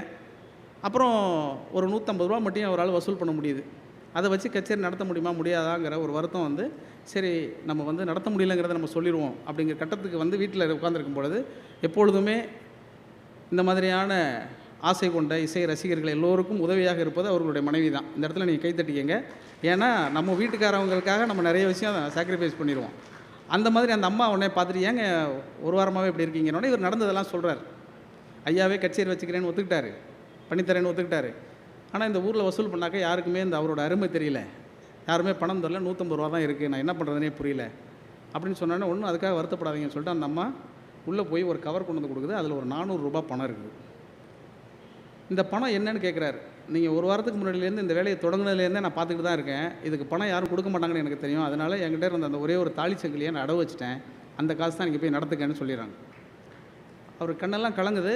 ஆனாலும் மனைவி, அப்படி ஒரு மனைவி வாய்க்க பெறுவது பெரிய ஆச்சரியம் தானே. அவர் ரொம்ப வியந்து போய் அந்த பணத்தை வாங்கிட்டு வந்து கச்சேரி ஏற்பாடெல்லாம் செய்கிறார். குறித்த தேதியில் காரக்குறிச்சியார் வந்து கச்சேரியும் செய்கிறார். மகிழ்ந்து ஊர் மக்களே கொண்டாடுகிறார்கள். அந்த கூட்டத்துக்கு மட்டும் ஒரு 1500 பேர் இருப்பாங்க. கூட்டத்தில் இருக்கிற ஆளுக்கு ₹1 காசு கொடுத்துருந்தா கூட அந்த கச்சேரி அவர் சிறப்பாக நடத்தியிருப்பார். தாலிச்சங்கிலி அடவு வச்சிருக்க வேண்டியதில்லை. ஆனாலும் தனக்கு இருக்கக்கூடிய ஆசையின் மீதும் பற்றின் மீதும் ஆர்வத்தின் பேரிலும் அவர் வந்து அதை நடத்திட்டு இருக்கிறார். நடத்தி முடித்ததுக்கு பிறகு கச்சேரி முடிஞ்சிருச்சு. ஆக சிறப்பாக கச்சேரி முடிந்த பிறகு காரக்குறிச்சியார் கிளம்பி போகிறாரு. அவ்வளோ தூரம் ஒரு பெரிய மகானவர், மகா வித்வானவர், அவருக்கு சும்மா அனுப்பிடக்கூடாதுங்கிறதுக்காக அந்த வைத்திருந்த அந்த பணத்துக்குள் கொஞ்சோண்டு மிச்சம் பிடித்து ஒரு ₹100 4ஆக மடித்து ஒரு பைக்குள்ளே வச்சு, இதை நீங்கள் தயவுசெய்து மறுக்காமல் வாங்கிக்கணும் அப்படின்னு சொல்லிட்டு அவர் தெரியாமல், யாருக்கும் தெரியாமல் அவர் கையில் கொடுக்குறாரு. என்னப்பா இதுன்னு கேட்குறாரு. இல்லை நீங்கள் இப்போ எடுத்து பார்த்துடாதீங்க, நீங்கள் அப்புறமா போய் பாருங்கள் அப்படின்னு சொல்லி அந்த காசை கொடுக்குறாரு. உடனே காரக்குறிச்சியார் என்ன சொல்கிறார், கிளம்பும் பொழுது, நான் வர வழியில் திருச்செந்தூருக்கு போய்ட்டு வந்தேன்ப்பா, உனக்கு ஒரு பிரசாத பை இருக்குன்னு சொல்லிட்டு அந்த பிரசாத பை அவர் கொடுத்துட்டு, இதையும் நீ வீட்டில் போய் தொற அப்படின்றார். வீட்டில் போய் திறன்னு அவர் கையில் கொடுத்தது, இவர் கொடுத்தது அவர் லேட்டாக கூட திறந்துருப்பார். ஆனால் இவர் சொல்லி கொடுத்த பிறகு என்ன நமக்காக கொடுக்குறாரு அப்படின்னு சொல்லிட்டு பிரித்து பார்த்தா அந்த பைக்குள் ஒரு தாலிச்சங்கிலி இருக்கிறது. அது வேம்பையனுடைய மனைவியுடைய தாலிச்சங்கிலி. ஒரு கலைஞன் எப்படி இருக்க வேண்டும் என்பதற்கு, ஒரு ரசிகனை எப்படி மதிக்க வேண்டும் என்பதற்கு காரக்குறிச்சியாருடைய அந்த கதை வந்து நான் படித்து ரொம்ப வியந்து போயிட்டேன். இப்படியெல்லாம் மனிதர்கள் இருந்திருக்கிறார்கள். எதற்கு சொல்ல வரேன்னா, ஒரு கலைஞன் என்பவன் சக மனிதன் படக்கூடிய துயரத்தை உணரக்கூடியவனாக இருந்தால் அவனுடைய இசையிலும் கலையிலும் உழைப்பிலும் ஆற்றலிலும் வேறு ஒன்று வெளிப்பட்டு கொண்டே இருக்கும் என்பதற்கு அந்த காரக்குறிச்சியாரோட சம்பவம் வந்து ரொம்ப முக்கியமானது. சாதாரணமான ஒரு செயலாக இருந்தாலும் கூட ஒரு கலைஞன் செய்கிற பொழுது அதற்கான விஷயம் இருக்கு இல்லையா, அது ரொம்ப ஆச்சரியகரமாக இருக்கும். இதே மாதிரி ஒரு சம்பவம் இந்த இசையை பற்றி சொல்லுகிற பொழுது, முத்துலிங்கம் என்கிற ஒரு எழுத்தாளர், நீங்கள் எல்லோரும் கேள்விப்பட்டிருக்கக்கூடும், எழுத்தாளர், ரொம்ப முக்கியமான தமிழில் ஆகச்சிறப்பான பல கதைகளை எழுதியிருக்கிறார். அப்படின்னு சொல்கிறத விட அவர் எழுதின எல்லாமே ஆகச்சிறப்பான கதைகள் தான். அவ்வளோ சிறப்பான ஒரு எழுத்தாளர். அவருடைய கதைகள் இங்கே கிடைக்கும், நீங்கள் அவசியம் வாங்கி வாசித்து பாருங்கள். அதில் நிறைய கதைகளை பற்றி அவரை பற்றி சொல்லிகிட்டே இருக்கலாம். அதில் உண்மை கலந்த நாட்குறிப்புன்னு ஒரு புத்தகம் அவர் எழுதியிருக்கிறார். அது உங்களுக்கு கிடைக்கும், நீங்கள் அவசியம் படிங்க. இப்போ நான் சொல்ல போகிற அந்த சம்பவம் அதில் இருக்குது. ஒரு பாட்டு கற்றுக்கிறது அப்படிங்கிறது நம்ம சின்ன வயசில் நம்ம வீட்டில், பக்கத்து வீட்டில் யாராவது பாட்டு கற்றுக்கிட்டாங்கன்னா நம்ம போய் அதை ஆர்வமாக கேட்டுக்கிட்டு இருப்போம்ல, அதை பற்றின ஒரு கதை தான் அது. அதை பற்றின ஒரு உண்மை சம்பவம், அந்த கதையாக அவர் எழுதியிருக்கிறார். கதை மாதிரி நாட்குறிப்பாக அதை எழுதின ஒரு சம்பவம், விஷயம் அது. அதில் வந்து அக்கா சங்கீத தீட்சை பெற்றது அப்படின்னு அந்த தலைப்பு. அது என்னென்னா, ஈழத்தில் கொக்குவீலுக்கு தான் அவருடைய சொந்த ஊர். அந்த கொக்குவீலில் இவங்க அக்கா, அதாவது முத்துலிங்கத்துடைய அக்கா அவங்க வந்து, அவங்க பேர் வந்து பர்வத ராஜகுமாரி. அது பேர் எப்படி இருக்குது பாருங்கள், பர்வத ராஜகுமாரி அவங்க பேர். ஆனால் வீட்டில் பர்வத ராஜகுமார்னு யாரும் கூப்பிட போகிறதில்ல. குமாரி, ராசு, இப்படி பல பேர் கூப்பிடுவாங்க. இப்படி பல பேரில் கூப்பிட்டு இருக்கும்போது முதல்ல பாட்டு கற்றுக்கிற அன்னைக்கு தான் முத்துலிங்கத்துக்கு தன்னோட அக்கா பேர், முழு பேர் பர்வத ராஜகுமாரனே தெரியுது. ஏன்னா ஒரு பாட்டு கற்றுக் கொடுக்குற பாட்டு வாத்தியார் வர்றார். பழைய சினிமாவிலலாம் நீங்கள் பார்த்துருப்பீங்க பாட்டு வாத்தியார் எப்படி இருப்பாருன்னு. அந்த மாதிரி ஒரு வாத்தியார் வர்றார். அந்த வாத்தியாரோட சிறப்பு என்னென்னா, அவங்க இலங்கையில் இருக்கிறாங்க. ஆனால் அந்த ஆசிரியரோட சிறப்பு என்னென்னா, அவர் தமிழ்நாட்டில் போய் இசை கற்றுக்கிட்டு வந்தாருங்கிற பெருமை அந்த ஊருக்குள்ளே இருக்கவருக்கு. அதனால் ஒரு வத்தலான ரொம்ப மெலிந்த தேகத்தோடு இருக்கிற ஒருத்தர் வராரு. அவர் வந்து உட்காந்தோன்னா ஒரு ஹார்மோனி பெட்டியெல்லாம் வாங்கி வச்சு சாமியெல்லாம் கும்பிட்டுட்டு இந்த பாட்டு கற்றுக்கிறதுக்கு ஆரம்பிக்கிறாங்க. அந்த கதையை எழுதும்போது முத்துலிங்கம் ஒரு வரி எழுதியிருப்பார். அன்றிலிருந்து அக்காவின் சித்திரவதை இசை என்கிற ரூபத்தில் தொடங்கியது அப்படின்னு எழுதுவார். ஏன்னா அவ்வளவு மோசமாக அவங்க வந்து வாசிப்பாங்க, பாடுவாங்க. அவங்க குரல் வந்து ஒரு கருக்கு மட்டை குரல் அப்படின்னு அவங்க அம்மா சொல்லுவாங்களாம். அதை அவர் எழுதியிருக்கிறார். சரி, இதெல்லாம் தாண்டி அந்த பாட்டு என்ன கற்றுக்கிட்டாங்கன்னு பார்த்தாக்கா, அந்த பாட்டு கற்றுக்கிறதுக்குள்ளே ஒரு பெரிய சுவாரஸ்யமான ஒரு நகைச்சுவை கலந்த ஒரு சம்பவம் இருக்குது.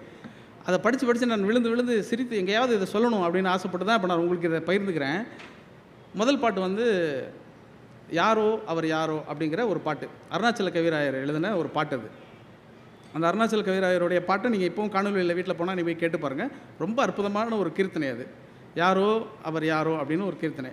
முதல்ல வந்து சரளி வரிசை ஜண்ட வரிசைலாம் சொல்லுவாங்க, அதெல்லாம் கற்றுக் கொடுத்துட்டு இப்போ கீர்த்தனையை கற்றுக் கொடுக்க ஆரம்பிக்கலான்னு சொல்லிட்டு அவர் கற்றுக் கொடுக்க ஆரம்பிக்கும் பொழுது யாரோ அவர் யாரோங்கிற பாட்டை வந்து அக்காவுக்கு சொல்லிக் கொடுக்குறாரு.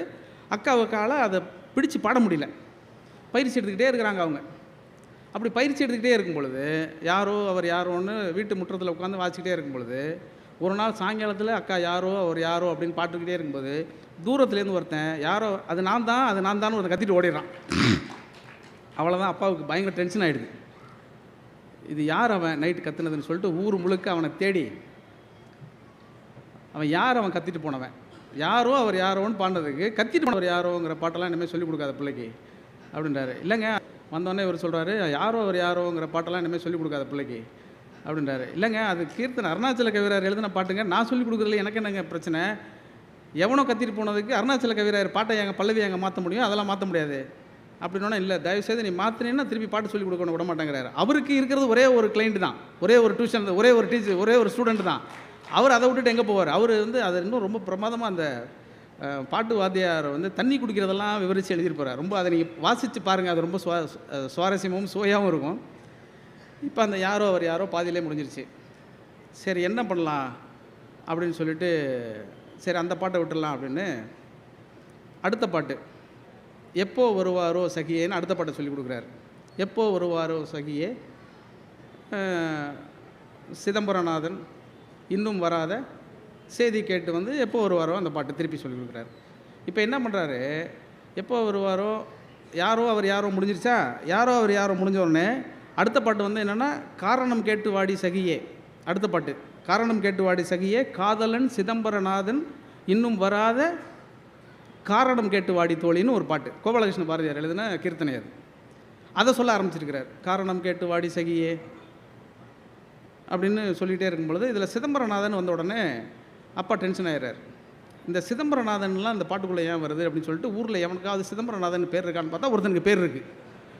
உடனே காரணம் கேட்டு வாடி சகியே, காதலன் சிதம்பரநாதன் இன்னும் வராத காரணம் கேட்டு வாடின்னு ஒன்னே அந்த சிதம்பரநாதனுக்கு இவன் பாட்டு பாடுறாரோன்னு சொல்லிட்டு அக்காவோட இன்னும் அந்த பாட்டு பாடாதேன்ட்டார், நிப்பாட்டிட்டார். அவர் வாத்தியார் வந்து செம்ம டென்ஷன் ஆகிறார் ஒரு கட்டத்தில். எப்போ பாட்டு கீர்த்தனை இதெல்லாம் ஏற்கனவே இருக்கிற பாட்டை நாங்கள் சொல்லி கொடுத்துட்ருக்கேன், நீ சிதம்பரநாதன் ஊரில் ஒருத்தர் இருக்காங்கிறதுக்காக பாட்டு சொல்லி கொடுக்கக்கூடாதுன்னு சொல்லிட்டு சண்டையை போடுறாரு. உடனே அந்த பாட்டுன்னு நிப்பாட்டியாச்சு. சரி அடுத்த பாட்டு கற்றுக் கொடுப்போம் அப்படின்னு சொல்லிட்டு அடுத்த கீர்த்தனை கற்றுக் கொடுக்குறாரு. எப்போ வருவாரோ எப்போ வருவாரோ அப்படின்னு ஒரு பாட்டு. இந்த பாட்டை மட்டும் ஒரு வாரம் கற்றுக் கொடுக்குறாரு அவர். அக்கா வந்து பயங்கர கஷ்டப்பட்டு ஆறுமணிப்பட்டியில் கருப்பு கட்டையும் சிவப்பு கட்டையும் மாறி மாறி வாசி எப்போ வருவாரோ அப்படின்னு சொல்லிகிட்டே இருக்கும் பொழுது 3வது வரியை ஒரு வாரம் கழித்து தான் அவர் சொல்கிறாரு, செப்பியதில்லை சிதம்பரநாதன் அதில் வருது. நான் இவ்வளோ தூரம் சொல்லியும் நீ செப்பியதில்லை சிதம்பரநாதன் நீ போட்டின்னா இது என்னையா பிரச்சனை அப்படின்னு சொல்லிட்டு அந்த சிதம்பரநாதன் எவன்னா அவர் டென்ஷன் ஆகிறார் அப்பா. அக்கா பாட்டு கற்றுக்குமா கற்றுக்காதாங்கிற அளவுக்கு பிரச்சனை ஆகிடுச்சு. ஏற்கனவே கருக்கு முட்டை குரல் எல்லாம் சொல்லியிருக்கிறார் அவர். இப்போ என்ன பண்ணுறதுனே தெரியாமல் அவர் வாத்தியார் வந்து ஒரு கட்டத்தில் என்ன ஆகிறாரு, இந்த மாதிரி சிவனை பற்றி பாடல்கள் நிறைய இருக்குது, நிறைய கீர்த்தனைகள் முழுக்க இந்த மாதிரி பக்தி தான் வரும். இதில் எல்லாத்துலேயும் ஒரு பேர் வந்துடும். அந்த பேரில் எவனாவது ஊரில் சாமி பக்தியில் பேர் வச்சுருக்காங்கன்னா அதுக்கெல்லாம் கீர்த்தனையை மாற்ற முடியாதுங்க ஐயா, வேணால் நீங்கள் வாத்தியாரை மாற்றிக்கங்க, இல்லைன்னா நீங்கள் உங்கள் பொண்ணுக்கு பாட்டு கற்றுக் கொடுக்குறத நிப்பாட்டிக்கங்க அப்படின்னு சொல்லிட்டு சொல்லிடுறாரு. சரி நான் இன்னுமே இந்த பேர் குறித்தெல்லாம் நான் கேட்க மாட்டேன் அப்படின்னோட அடுத்த பாட்டு என்னென்னா கனகசபை தரிசனம் ஒரு நாள் கண்டால் களி தீருமடின்னு ஒரு பாட்டு. இந்த கனகசபை தரிசனம்னோடனே ஊருக்குள்ளே போய் விசாரிக்கிறார், கனகசபை எவனாவது இருக்கிறானான்னு. எவனும் இல்லை. உடனே இதை சொல்லிகிட்டு இருக்கிறாரு, கனகசபை தரிசனம் ஒரு நாள் கண்டால் களி தீருமடி அப்படின்னு இந்த பாட்டை பாடிக்கிட்டே இருக்காங்க. யார் வந்தாலும் அந்த பாட்டை வந்து அப்பா வந்து அக்காவை பாட சொல்லுவாராம். அக்கா வந்து பாடிக்கிட்டே இருக்காங்க அந்த பாட்டை. திடீர்னு ஒரு கட்டத்தில் அக்கா அந்த பாட்டை பாடுறதே கிடையாது, அந்த பாட்டை பாட சொல்லாதுன்னு கோவப்பட்டுறாங்க. இவருக்கு திருமணம்லாம் ஆகி முத்துலிங்கம் அவர்கள் பெரிய எழுத்தாளராகி எல்லாம் முடிந்து அக்காவுக்கு 64 வயது ஆகிற பொழுது மருத்துவமனையில் சிகிச்சைக்காக அந்த பர்வத ராஜகுமாரி அக்கா படுத்திருக்காங்க. அப்போ கேட்குறாரு, உனக்கு ஏன்க்கா அந்த பாட்டு பிடிக்கல, ஏன் அந்த பாட்டை பாட மாட்டேன்னு சொன்னேன் அப்படின்னு கேட்குறாரு அவர். இல்லை நான் பாடலை, அவ்வளோதான், அதுக்கு மேலே கேட்காத அப்படின்னு சொல்கிறாரு. சொன்ன உடனே இவர் திரும்பி கேட்குறாரு, அந்த கனக சபைக்குள்ளே ஏதோ ஒரு செய்தி இருக்குது, கனக சபாபதியை தரிசனம் கண்டால் களி தீருமடிங்கிறதுனோடனே மெல்ல அவர் வந்து பிள்ளைங்களுக்கு கல்யாணம் பண்ணி வச்சுட்டேன், பேரம்பேத்திலாம் எடுத்துட்டேன், இப்போ நீ அதை சொல்லலாம், அந்த கனக சபாபதி தரிசனம் என்ன அப்படின்னா, சி போடா இப்போ போய் கேட்குற அப்படின்னு 64 வயதில் அந்த அக்கா மனதுக்குள் இருந்த ஒரு செய்தியை சொன்னதாக அந்த இசைக்கட்டுரையில் அவர் எழுதுகிறார். நான் இது எதற்காக சொல்கிறேன் என்றால், ஒரு சின்ன உணர்வு, ஒரு சின்ன ஸ்வரம், சின்ன லயம். பாரதி வந்து எழுதுவான், லயம் தண்ணில் அப்படின்னு சொல்லுவான், தன்னை மறந்த லயம் தண்ணில்னு எழுதுவான், தன்னை மறந்த நிலை தண்ணின்னு எழுத மாட்டார், லயம் தண்ணில்னு எழுதுவார். லயம்ங்கிறது ஊடாடிக்கொண்டே இருப்பது, நிலைங்கிறது ஒரு இதில் நின்றுறது. தன்னை மறந்த லயந்தண்ணில்ங்கிறது இருக்கு இல்லையா, அது வந்து இசையால் மட்டுமே சாத்தியம். இசையை நீங்கள் உள்வாங்கி கொண்டு நீங்கள் கேட்கிற பொழுது ஒவ்வொன்றாக நீங்கள் திரும்ப திரும்ப திரும்ப உங்கள் மனசுக்குள் நீங்கள் சொன்ன உடனே அந்த காலத்துக்கு போயிடுவீங்க. எப்போதா ஒரு பாடலை நீங்கள் உங்கள் சின்ன வயசில் கேட்ட ஒரு பாடலை மறுபடி பல வருடங்கள் கழித்து நீங்கள் கேட்கிற பொழுது எங்கே கேட்டோம், எப்போது கேட்டோம், யாருடன் கேட்டோம், எதற்கு கேட்டோம், எல்லா சம்பவங்களும் வந்து அதில் சொல்ல முடியாத சில சம்பவங்கள் உள்ளே இருக்கும் பார்த்தீங்களா, அதுதான் பாட்டினுடைய ஆகப்பெரும் சிறப்பான ஒரு விஷயம். அது வந்து வெளி சொல்ல முடியாத ஒரு சந்தோஷம். நிறைய பாடல்கள் கேட்டால் நம்மளை அறியாமல் அழுதுடுவோம். நிறைய பாடல்கள் கேட்டால் நம்மளை அறியாமல் நாம் என்னென்னோ உணர்வுகளை எல்லாம் அடைந்து கொண்டே இருக்கிறோம். அப்படி நிறைய பாடல்கள், ஒரு சினிமா பாட்டு எழுதுகிற பொழுது இப்படி பழைய பாடல்கள் எல்லாம் நிறைய கேட்ட பாடல்களுடைய எண்ணங்கள் எல்லாம் எனக்கு ஓடிடும் டக்குன்னு. ஏதாவது ஒரு பல்லவி அவர்கள் எழுதுங்க அப்படின்னு சொன்னாக்க, ஒரு பெரிய சவால் என்னன்னாக்க, லட்சக்கணக்கான பாடல்கள் இருக்குது. இந்த லட்சக்கணக்கான பாடல்களில் எழுதப்பட்ட முதல் வரியோடு நான் என் முதல் வரியை எழுதவே முடியாது. அப்போ லட்சக்கணக்கான சொற்கள் ஏற்கனவே எழுதப்பட்டு விட்டது, புதுசாக ஒன்று எழுதணும். அப்போ புதுசாக எழுதணுன்னா ஏற்கனவே யாருக்கும் தெரியாத அல்லது தெரிந்து மறைந்திருக்கக்கூடிய வரிகளை தான் எழுத முடியும், புதுசாக ஒன்று எழுதிட முடியாது.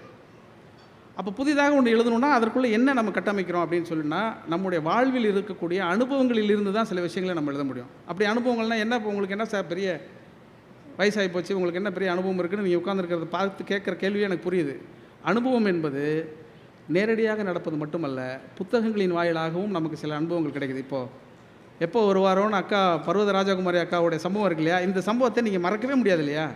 நேனந்து வெதுகுதுராங்கிற அந்த லலிதாராம் காரக்குறிச்சி அருணாச்சலத்தை பற்றி எழுதிக்கூடிய அந்த அனுபவத்தை எந்த நாதசுர கலைஞனுடைய புகைப்படத்தை பார்த்தாலும் ஞாபகம் வந்துடும் தானே.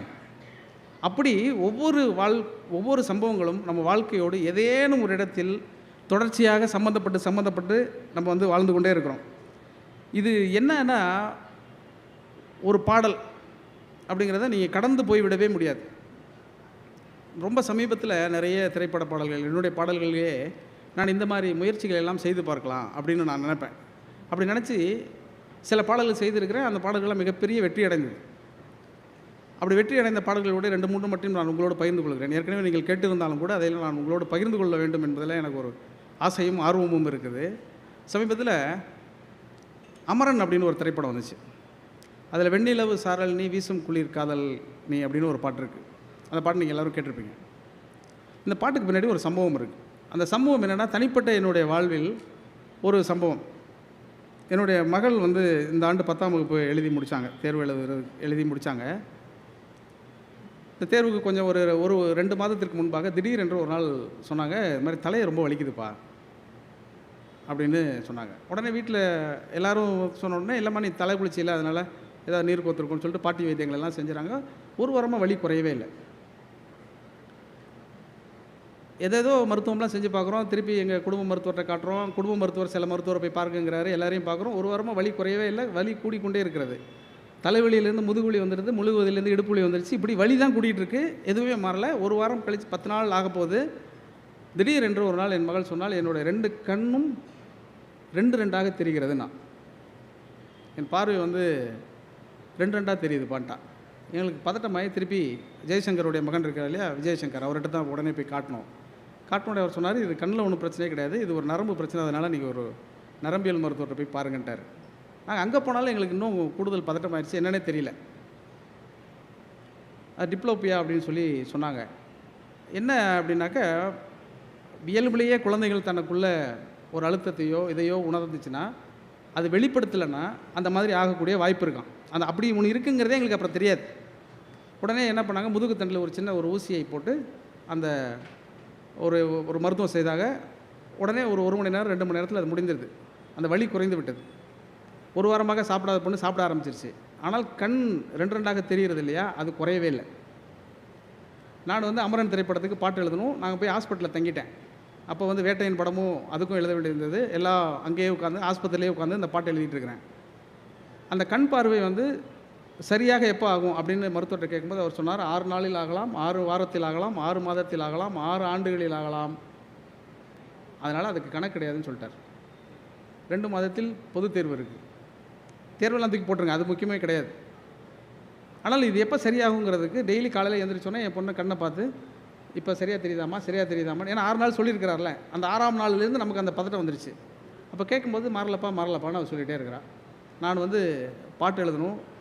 அந்த படத்தில் இப்போவும் நீங்கள் அந்த பாட்டை போய் அதில் உள்ள சரண பகுதியை நீங்கள் கேட்டீர்கள் என்றால், அது தனிப்பட்ட முறையில் என்னுடைய வாழ்வில் நடந்த அந்த சம்பவத்தை வைத்துக்கொண்டு, பாதி நீயே என் பாதி நீயே, நீ இல்லாமல் நான் ஏது கண்ணே, ஆதி நீயே என் ஆயுள் நீயே, ஆணி வேரை நீங்காது மண்ணே, எங்கே இருள் என்றாலும் அங்கே ஒளி நீதானே, கண்ணாய் எனை நீயும் காக்க கண்ணீரையும் காணேனே, நீண்ட தூரம் போன போதும் நீங்குமோ காட்சியே அப்படின்னு நான் எழுதினது. இது அப்படியே என்னுடைய குழந்தைக்காக நான் எழுதினேன் அந்த பாட்டு. அதுக்கப்புறம் அந்த படம் வந்து படத்துக்கும் அது பொருந்தியதுங்கிறது வேறு. அப்படி கண்ணதாசன் வாழ்வில், மருதகாசி வாழ்வில், யதார்த்த வாழ்க்கையில் நிறைய சம்பவங்கள் இந்த மாதிரி பொருந்தி போய் கொண்டே இருக்கும். அது தெரிந்து கொண்டு கேட்கிற பொழுது உங்களுக்கு இப்போது போய் திருப்பி நீங்கள் இந்த வெண்ணிலவு சாரல் நீ வீசும் குளிர் காதல் நீ பாட்டை கேட்டிங்கன்னா உங்களுக்கு வேறு ஒரு உணர்வு உங்களுக்கு தோணும். அப்படி ஒருத்தர் பாடலை, இது வெறும் இந்த பாட்டு மட்டும் இல்லை, நீங்கள் ஒரு சங்கப்பாட்டை எடுத்துக்கிட்டாலும், இப்போ ஒரு சங்கப்பாட்டில் ஒரு உதாரணம் சொல்கிறேன் பாருங்களேன். இப்போ வந்து இரும்பு வந்து தமிழ் சமூகம் எத்தனையோ 1000 ஆண்டுகளுக்கு முன்பாகவே பயன்படுத்தி இருக்கிறோம் அப்படிங்கிறதுக்கான ஆய்வுகள்லாம் வந்து கொண்டு இருக்கிறது. நம்ம எல்லோரும் ஒரு தடவை கைத்தட்டி இந்த மகிழ்ச்சியை, சந்தோஷத்தை பகிர்ந்து கொள்ளக்கூடிய கட்டத்தில் இருக்கோம். ஆனால் நம்ம கை கிடந்திருக்கக்கூடிய இந்த சங்க இலக்கியத்தில் ஒரு 2000 ஆண்டு நம்ம ஒரு உத்தேசமாக சொல்லி கொண்டிருக்கிறோம். அது இன்னும் கணக்கு இன்னுமே கீழடி இந்த ஆய்வுகள்லாம் முடிவுக்கு வருகிற பொழுது அது இன்னும் 3000 ஆண்டோ 4000 ஆண்டோ பின்னுக்கு போகும். அப்படி போகிற பொழுது இரும்பின் அன்ன கருங்கோட்டு புன்னைன்னு ஒரு வரி இருக்குது. இரும்பின் அன்ன கருங்கோட்டு புன்னை அப்படின்னு ஒரு பாட்டு இருக்குது. உலோச்சனார் எழுதின ஒரு பாட்டு, 249வது பாட்டுன்னு நினைக்கிறேன். அந்த பாட்டை போய் நீங்கள் அவசியம் படித்து பாருங்கள். அது என்னென்னா, அதில் வந்து இரும்பு வரும், வெள்ளி வரும், தங்கம் வரும், எல்லாம் அந்த பாட்டுக்குள்ளே வரும். இப்படியெல்லாம் வாழ்ந்துருக்குறோம். ஆனால் அந்த பாட்டு என்ன சொல்லுதுன்னு பார்த்தீங்கன்னா, ரொம்ப ஆச்சரியகரமான ஒரு உண்மை அந்த பாட்டுக்குள்ளே இருக்குது. என்னென்னா, இரும்பின் அன்ன கருங்கோட்டு புன்னை, அதாவது காதலன் வந்து காதலியை சந்திக்க வரான். காதலி வந்து என்ன நினச்சிட்டு இருக்கா, காதலன் வரலையேன்னு சொல்லி வெயிட் பண்ணிக்கிட்டே இருக்கிறான். அப்போ தோழி சொல்கிறா, அந்த குதிரையில் தானே வரப்போகிறான், நீ கொஞ்சம் வெயிட் பண்ணு, வந்துடுவான்னு சொல்கிறான். அந்த குதிரை வருது. ஆனால் இவளை பார்க்காம அந்த குதிரை கடந்து போயிடுது. இதுதான் சம்பவங்க. இந்த சம்பவத்தை உலோச்சனார் எப்படியெல்லாம் சொல்கிறாரு பாருங்கள். இரும்பின் அன்ன கருங்கோட்டு புன்னைங்கிற அந்த பாட்டு அப்படி தொடங்கும். அது ஏன் அந்த குதிரை நிற்காமல் போச்சுன்னா, அந்த புன்னை மரத்துக்கு கீழே அந்த புன்னை மர பூக்கள் இருக்கு இல்லையா, அந்த நறுந்தாதுகள் எல்லாம் உதிர்ந்து கிடக்கான்.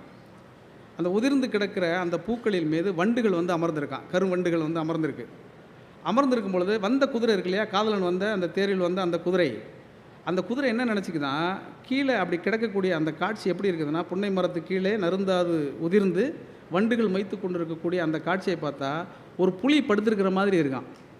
புலி படுத்திருக்கிற மாதிரி இருந்தோடனே கீழே புலி கிடக்குதுன்னு சொல்லிட்டு காதலன் வந்து அந்த குதிரை நிற்காமல் ஓடி போயிடுச்சுன்றான். இது ஒரு காட்சி தான். அது நிற்காமல் ஓடி போனதுன்னா கீழே புலி கிடக்குதுங்கிறது அர்த்தம் கிடையாது. நேரடியாக அப்படி எடுத்துக்கொள்ள வேண்டியதில்லை. மாட்டிக்கொள்வோமேங்கிறதுக்காக புலி மாதிரி இருக்கக்கூடிய பொண்ணு வீட்டுக்காரன் எவனோ அங்கே நின்றுருக்கான்னு கூட நம்ம ஒரு பொருள் கொள்ள முடியும். ஏன்னா ஒரு சின்ன காட்சியை, ஒரு அழகை, ஒரு ஓமையை எவ்வளவு தத்ரூபமாக சொல்வதற்கு கரும்பின் அண்ணன்னு அந்த புன்னை மரத்தை வர்ணிச்சுக்கிட்டே வருவார் அவர். புன்னை மரத்தில் வந்து அந்த நறுந்தாதுகள் பொன்னி நிறத்தில் இருக்குது, வெள்ளி நிறத்தில் அதோட இலைகள் கிளைகள் இருக்குது, இரும்பு நிறத்தில் அதோடைய பட்டை இருக்குது அப்படின்னு சொல்லிகிட்டே வருவார். அந்த சொல்லிக்கொண்டே வரக்கூடிய அந்த அழகை வாசித்தா இந்த வாழ்வியலினுடைய மொத்த சாரமும் நம்ம புரிஞ்சிடும். அதே இன்னொரு பாட்டு ஒன்று பொன்முடியாருடைய ஒரு பாட்டு இருக்குது புறநானூற்றில், 299வது பாட்டு. அந்த பாட்டு எனக்கு ரொம்ப பிடிக்கும். அதுவும் இந்த குதிரையை பற்றி வர்றதுனால அதையும் சொல்லிட்டு போயிடுறேன். அந்த குதிரையை பற்றி வரக்கூடிய அந்த பாட்டில் ஒரு ரொம்ப அற்புதமான ஒரு ஓமை. அதை நான் ரொம்ப படித்து வியந்தேன். அது என்னென்னா, 2 மன்னர்கள், சிற்றரசர்கள். எப்போதுமே சிற்றரசர்கள் நம்ம பொறுத்த வரைக்கும் புறநானூற்றில் இருக்கிற வரைக்கும் சிற்றரசர்கள் ஒன்றாவே இருந்திருக்க மாட்டாங்க, அடிச்சுட்டு தான் இருந்திருப்பாங்க. அது அன்றைக்கும் அப்படி தான், இன்றைக்கும் அப்படி தான். அப்படி சிற்றரசர்கள் வந்து அடிச்சுட்டே இருக்கும் பொழுது ஒரு சிற்றரசன் வளர்த்துருக்கக்கூடிய குதிரை இருக்கு இல்லையா, அந்த குதிரை எதை சாப்பிட்டு வளருது அப்படின்னா பருத்தி சக்கை இருக்குல்ல, அந்த சக்கையை உண்டு வளர்ந்த ஒரு குதிரை ஒரு அரசன்ட்ட இருக்குது, ஒரு மன்னன்ட்ட இருக்குது, ஒரு சிற்றரசன்ட்ட இருக்குது. நெய் சோறை சாப்பிட்ட குதிரை இன்னொரு மன்னன்ட்ட இருக்குது. இது ரெண்டும் சண்டை நடந்துகிட்டு இருக்குது. இப்போ சண்டை நடந்துகிட்டு இருக்கும்பொழுது இந்த ரெண்டு குதிரையில் எந்த குதிரை ஜெயிச்சிருக்குன்னு உங்களால் யூகிக்க முடியுதா? பருத்தி வேலி கட்டியிருக்கக்கூடிய பருத்தி சக்கையை உண்டு வளர்ந்துருக்கக்கூடிய அந்த குதிரை நெய்சோறு உண்ட குதிரையை ஜெயிச்சிருச்சுன்னு எழுதியிருக்கிறான். நெய்சோறு உண்ணுவது யாருங்கிறது உங்களுக்கு தெரியும். அதனால் யார் யாரை ஜெயிப்பாங்கங்கிறத சூசகமாக நீங்கள் புரிஞ்சுக்கங்க. நீங்கள் கைத்தட்டுறதுலேருந்தே நீங்கள் ரொம்ப தெளிவாக உங்களுக்கு எல்லா அரசியலும் தெரியுங்கிறத என்னால் உணர முடியுது. நெய்சோறு உண்ணுவது ஜெயிச்சிருச்சுன்னு சொல்லிட்டான். இது ஓகே, பொன்முடியார் அவங்க எழுதியிருக்கிறாங்க, ஒரு பெண் கவிஞருங்கிறதுனால, சுகிர்தராணி இருக்கிறதுனால இந்த கவிதையை நான் சொல்கிறேன். அதுக்கப்புறம் அந்த பாட்டுக்குள்ளே ஒரு குறிப்பு இருக்குது. அந்த குறிப்பு ரொம்ப முக்கியமான ஒரு குறிப்பு. அந்த நெய்சோறு உண்ட குதிரை எப்படி பதுங்குச்சுன்னா, இந்த மாதவிடாய் நேரத்தில் முருகன் கோயிலுக்கு பூஜை செய்யாமல் சமையல் பாத்திரத்தை தொடக்கூட தயங்கி இருப்பாங்கள்ல பெண்கள், அந்த மாதிரி அந்த குதிரை பதுங்கி நின்றுச்சு அப்படின்னு ஒரு வரி இருக்குது. இந்த ஒரு வரி என்ன, இந்த பாட்டில் போய் மாதவிடாய் பற்றிலாம் எழுதுகிறாங்களே அப்படின்னு பெண் கவிஞர்னா, ஒரு பெண் கவிஞர் இந்த காலம் அல்ல, எல்லா காலத்தில் இருந்தும் அந்த சரடு என்பது அவர்கள் தன்னியல்பாக எழுதுவதில்லை. தன்னுடைய வாழ்வில் இருந்து உடலில் இருந்து எல்லா அரசியலும் நுட்பமாக ஒரு ரெண்டு சிற்றரசர்கள் சண்டை போட்டுக் கொள்வதில் கூட அவங்க சொல்லக்கூடிய அந்த உதாரணம் என்பதை வந்து ஒரு ஆணால் நிச்சயமாக எழுதவே முடியாது. எனவே பெண் எழுத்தை பெண்தான் எழுத வேண்டும் என்பதை வந்து நான் திரும்ப திரும்ப சொல்கிறேன். பெண்கள் எழுதுகிற பொழுது அது வேறு, ஆண்கள் எழுதுவது என்பது அது வேறு. எனவே ஒரு சின்ன சின்ன விஷயங்களில் கூட வந்து அந்த இரும்பின் அண்ணன் அப்படின்னு எழுதுறதா இருக்கட்டும், பருத்தி வேலி சிறூர் மன்னனுங்கிற அந்த பாட்டாக இருக்கட்டும், எல்லா பாட்டுக்குள்ளேயும் திரும்ப திரும்ப திரும்ப நம்ம யோசித்து பார்க்கக்கூடிய அற்புதமான விஷயங்கள் எல்லாமே இந்த பாட்டுக்குள்ளே இருக்குது. நான் இதை மட்டும் சொல்லலை, நீங்கள் பாரதியார் கவிதைகளை எடுத்துக்கொள்ளுங்கள், எதை வேண்டுமானாலும் எடுத்துக்கொண்டாலும் இந்த சரடு, நான் என்னை பொறுத்த வரைக்கும் நான் சினிமாவில் பாட்டு எழுதுவதனால் நான் எந்த பாடல்களை, எந்த சங்கப்பாட்டை படித்தாலும், எந்த பக்தி இலக்கிய பாட்டை படித்தாலும், சித்தர் பாட்டை படித்தாலும் அது சினிமாவில் எங்கேயாவது வந்திருக்கான்னு அப்படி பார்ப்பேன். அப்படி நான் பார்த்து கண்டுபிடித்ததில் ஏறக்குறைய ஒரு 3000 திரைப்பட பாடல்களில் சங்க இலக்கிய சான்றுகளோடு இருக்குங்கிற அந்த செய்தியை நான் வந்து சொல்ல கடமைப்பட்டிருக்கிறேன். நான் மேல்கணக்கு என்கிற நூலில் இது குறித்து நிறையவும் எழுதியிருக்கிறேன். ஆனால் அது எழுதியிருப்பது ஒரு சொற்பம் தான், ஒரு 10% தான் வந்திருக்கு. ஆனாலும் கூட இன்னும் அதிகமாக அந்த பாடல்களை பற்றியெல்லாம் நாம் யோசிக்கிற பொழுது நிறைய சம்பவங்களை அடுக்கிக் கொண்டே போகலாம். சின்ன சின்ன சம்பவங்களிலிருந்து, வாழ்க்கையிலிருந்து நம்ம எழுதக்கூடிய அனுபவங்கள் இருக்கு இல்லையா, அது ரொம்ப ஆச்சரியகரமானதாக இருக்கும். ஒரு சூரரை போற்று அப்படின்னு சொல்லிட்டு ஒரு படம் வந்தது. அந்த படத்தில் கையிலே ஆகாசம் கொண்டு வந்த ஓம் பாசம்னு ஒரு பாட்டு நான் எழுதினேன். அந்த பாட்டு எழுதுவதற்கு முன்பாக அந்த படத்தை நான் பார்க்கல, அந்த கதையை தெரியாது, அந்த இயக்குனரும் எனக்கு அந்த காட்சியெல்லாம் விவரிக்கலை. திடீர்னு அந்த படத்தினுடைய இசையமைப்பாளர் ஜிவி பிரகாஷ் வந்து தொலைபேசி பண்ணி, அண்ணா இது மாதிரி ரீ ரெக்கார்டிங் போயிட்டுருக்கு சூரரை போற்று படம், அந்த படத்தில் வந்து ஒரு எளிய மக்கள், கிராமத்து மக்கள் வந்து விமானத்தில் பயணம் போகிறத பற்றின அந்த படம், கோபிநாத் என்கிற ஒருவருடைய சுயசரிதை, ஏற்கனவே அது ஒரு நூலாக வந்திருக்கிறது, அதை தான் படமாக எடுத்திருக்கிறாங்க. ஆனால் அந்த படத்தில் அந்த கிளைமேக்ஸ் காட்சி நெருங்குகிற பொழுது ஒரு 10 நிமிஷம் இடைவெளி இருக்குது. அந்த இடைவெளியில் நான் என்ன வாசித்தாலும் வந்து அது நிறைவளிக்க மாட்டேது. அதனால் அந்த இடத்துல ஒரு சின்ன பாடல் ஒன்று பண்ணலான்னு ஆசைப்பட்றேன், நீங்கள் வந்து எழுதித்தாங்க அப்படின்னு சொன்னார். நான் போனேன், எனக்கு அந்த குறிப்பிட்ட காட்சி மட்டும் போட்டு காமிச்சாங்க. அந்த பாட்டு எவ்வளோ இருக்கோ அந்த பாட்டினுடைய அளவு மட்டும் எனக்கு போட்டு காமிச்சார். போட்டு காமிச்சா ஒரு பாட்டியம்மா வந்து அந்த இதில் ஏறி கண் கலங்க இறங்கி திரும்பி வர்றது, இவ்வளோ தான் அதுக்குள்ளே இருக்குது. அந்த இசை கோர்ப்பு அதுக்குள்ளே நடந்துகிட்டு இருந்தது. அது பார்த்து முடிச்சோன்னே நான் வந்து கையிலே ஆகாசம் கொண்டு வந்த ஓம்பாசம் காலமே போனாலும் மாறாத ராசா அப்படின்னு உடனே எழுதி கொடுத்துட்டேன். உடனே மெட்டமைச்சு அவர் பாடிட்டார். அது திருப்பி படமாக வந்தது, வெற்றி அடைந்தது, எல்லோரும் பிடிச்சிட்டாங்க. அதற்கு ரொம்ப நாள் கழித்து ஜிவி பிரகாஷ் வந்து திடீர்னு ஒரு நாள் கூப்பிட்டு, அண்ணா நான் அதை காமிச்ச உடனே நீங்கள் உடனே வந்து அதை எழுதுனீங்களே, அதை எப்படி உங்களால் உணர முடிஞ்சது? மொத்த கதையும் நீங்கள் பார்க்கல, இந்த இடத்துல எப்படி நீங்கள் பார்க்க முடிஞ்சது அப்படின்னு கேட்டார். கேட்ட உடனே நான் ஒரு சம்பவத்தை சொன்னேன். நான் முதலில் சினிமாவுக்கெல்லாம் பாட்டு எழுதி நல்ல வெற்றி பெற்ற பாடல்கள்லாம் நிறைய எழுதின பிறகு துபாயில் முதல்ல என்னை கூப்பிட்டாங்க இந்த மாதிரி பேசுவதற்கு. அப்போ என்கிட்ட பாஸ்போர்ட்டே கிடையாது. கிடையாதுன்னு மட்டும் நான் சொல்லலை, என் தலைமுறையில் முதலில் பாஸ்போர்ட் எடுத்தவனும் பல நாடுகளுக்கு பயணம் செய்தவனும் நான் தான். அந்த மாதிரி ஒரு குடும்பத்திலிருந்து வந்தவன் நான்.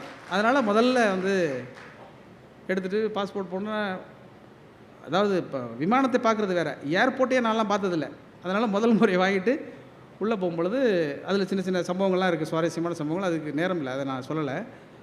அப்போ போயிட்டு திரும்பி வரும்பொழுது என்னுடைய அம்மா இருப்பாங்க இல்லையா, அவங்களுடைய அம்மாட்ட போய் இது மாதிரி தம்பி வந்து துபாய் போயிருக்கு அப்படின்னு சொன்ன உடனே, எப்படி போச்சு, ட்ரெயின் இருக்கா, பஸ் இருக்காலாம் கேட்டிருக்காங்க. இல்லைம்மா, விமானத்தில் போயிருக்கு, ப்ளைனில் போயிருக்கு, ஏரோப்ளைனில் போயிருக்கா, தம்பி பத்திரமா போயிட்டு வந்துடும்லன்னா தம்பியாக பைலட்டு உட்காந்தா போகிறாரு. ஆனால் அவங்க கேட்குறது தானே அவங்களுக்கு இயல்பா. நானே அப்போ தான் பார்க்குறேன்னா எங்கள் பாட்டி மேலே அண்ணாந்து பார்த்தா தானே, பறவைக்கும் விமானத்துக்கும் வித்தியாசம் தெரியாத கிராமம் தானே.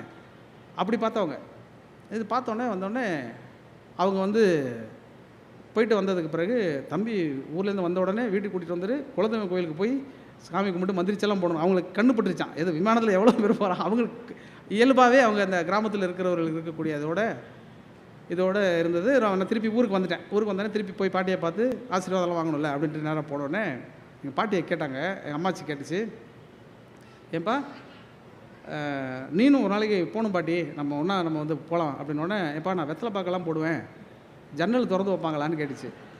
எனக்கு வந்து அது ரொம்ப சந்தோஷமாக இருந்தது. ஆனால் அது எப்படி சொல்ல முடியும். அப்புறம் நான் வந்து ஒரு 6 மாத இடைவெளிக்குள் எப்படியாவது அவங்களுக்கு வந்து இந்த இது வேணும்ல, பாஸ்போர்ட் வேணும், அது மாதிரியான சரி லோக்கல்னாலும் அழைச்சிட்டு போகலான்னாலும் ஐடி கார்டு இல்லை அவங்களுக்கு. கிராமத்தில் அவங்க மட்டும் தனியாக இருந்தாங்க. அப்போது சரி அவங்களுக்காக ஐடி வாங்குறதுக்காக நான் முயற்சி செய்து கொண்டிருந்தேன். அந்த 6 மாத இடைவெளிக்குள் என்னுடைய அம்மாச்சியை நாங்கள் சாவுக்கு கொடுத்தோம். அவங்கள அழைச்சிட்டு போக முடியலங்கிற ஒரு துக்கம் வந்து எனக்கு இப்போவும் உண்டு. ஆனால் அப்படி அந்த துக்கத்தோடு என்னுடைய அம்மாச்சி இறந்து போனாலும் கூட, அந்த படத்தில் நான் பார்க்குற பொழுது என் அம்மாச்சி சொன்ன எல்லாவற்றையும் அந்த பாட்டுக்குள்ளே நான் வந்து எழுதிட்டேன். அந்த அம்மாச்சி வந்து சொல்லும்போது சொன்னாங்க, எப்போ நிலவை காட்டி சோறு ஊட்டணும்னு நான் சொல்லிகிட்டே இருந்தேன் உனக்கு, இப்போ நீ நேராக நிலவுக்கிட்டே போயிட்டு வந்துட்டீல அப்படி. நான் ஏதோ ராக்கெட் விட்ட மாதிரி அவங்க நினச்சிக்கிட்டாங்க. ஆனால் அந்த பாட்டியினுடைய அன்பு இருக்குல்ல, இப்போ போய் நீங்கள் அந்த பாட்டை நீங்கள் கேட்டு பார்த்தீர்கள் என்றால் அதற்குள் என் பாட்டி சொன்ன, என் அம்மாச்சி சொன்ன எல்லா செய்திகளும் அதுக்குள்ளே அடங்கியிருக்கும். இது எதற்காக சொல்கிறேன் என்றால், வாழ்வில் இருந்து தான் கலையும், இலக்கியம், அரசியல், தத்துவம் எல்லாமும் இழுக்கிறது. எனவே இந்த அரசியலை, வாழ்வை நீங்கள் புரிந்து கொள்ள வேண்டும் என்றால் அவசியம் புத்தகத்தை வாசிக்க வேண்டும். கற்றலின் கேட்டல் நன்று என்பது சொல்வதற்கு தான் நல்லா இருக்குமே தவிர திருப்பி அதை வந்து வாழ்வதற்கு எந்த சுகமும் படாது. அதனால் நீங்கள் படித்தே ஆக வேண்டும் என்பதற்காகத்தான் ஊர்தோறும் மாவட்டம் தோறும் இந்த புத்தக கண்காட்சிகள் நடந்து கொண்டிருக்கிறது. என்குலம் என்றுனை தன்னிடம் ஒட்டிய மக்கள் பெருங்கடல் பார்த்து மகிழ்ச்சி கொள், அறிவை விரிவு செய், அகண்டமாக்கு விசால பார்வையால் விழுங்கு மக்களை, மானிட சமுத்திரம் நான் என்று கூவு. நன்றி, வணக்கம்.